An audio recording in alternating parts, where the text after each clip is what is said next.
కమ్మ సామాజిక వర్గం గురించి సార్? చెప్పాను కదా, తుమ్మల నాగేశ్వరరావు అటువంటి నాయకుడిని మీరు పోగొట్టుకున్నారంటే ఎట్లా అంటే, అవసరమే లేదు, మాకు కమ్మాస్ అవసరమే లేదు, జగన్మోహన్ రెడ్డికి కమ్మ అంటే వ్యతిరేకము, కాబట్టి మాకు వాళ్ళు చేయరు, చంద్రబాబు నాయుడిని కాదని మాకు చేయరు, అందుకే వాళ్ళని మేము నమ్మే సమస్య లేదని వాళ్ళని వల్గర్ కూడా మాట్లాడడము. ఎలక్షన్లు అయిన తర్వాత రెడ్లంతా కూడా మమ్మల్ని ముంచేసి వెళ్ళిపోయారు అని వాళ్ళను వల్గర్గా మాట్లాడడము. అంటే హైదరాబాదులో తెలంగాణలో ఉన్న కమ్మారెడ్డిస్ చాలామంది వాళ్ళు 10 ఏళ్ళు అధికారంలో ఉన్న 2 ఎలక్షన్స్లో కూడా బీఆర్ఎస్కే ఎక్కువ ఓటేసినట్టున్నారు కదా. సో ఆ 2 సామాజిక వర్గాల ఓట్లు మాకు అవసరం లేదనుకున్నారా? ఇప్పుడు అంతే కదా, ఇప్పుడు క్లియర్గా చెప్తున్నాడు కదా అతను. ఇప్పుడు వాళ్ళు అప్పుడు అధికారంలో ఉన్నప్పుడు వీళ్ళని చూసి భయపడి హైదరాబాద్ సిటీలో మనం ఉండాలంటే, వ్యాపారం చేసుకోవాలంటే వీళ్ళకి వ్యతిరేకమైతే కష్టం అని చెప్పేసి భయపడి చేశారు.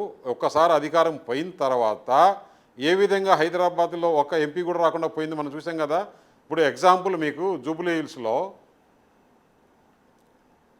మామూలుగా అసెంబ్లీ ఎలక్షన్లకి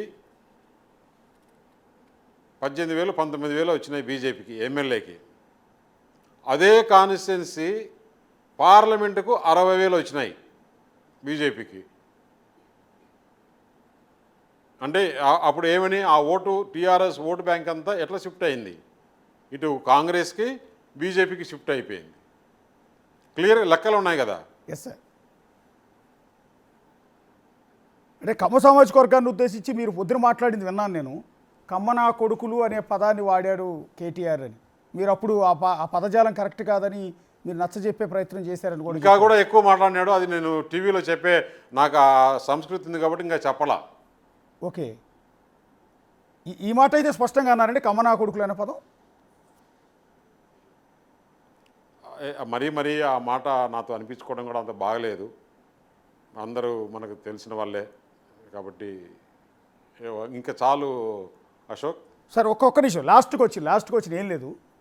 అంటే ఈ వివాదం వచ్చింది కాబట్టి అడుగుతున్నాను, ఎందుకు ఈ మధ్యకాలంలో కేటీఆర్ పర్టికులర్గా టీడీపీని ఎక్కువగా టార్గెట్ చేస్తున్నారు, చంద్రబాబుని ఎక్కువగా టార్గెట్ చేస్తున్నారు, బనకచెర్ల విషయంలో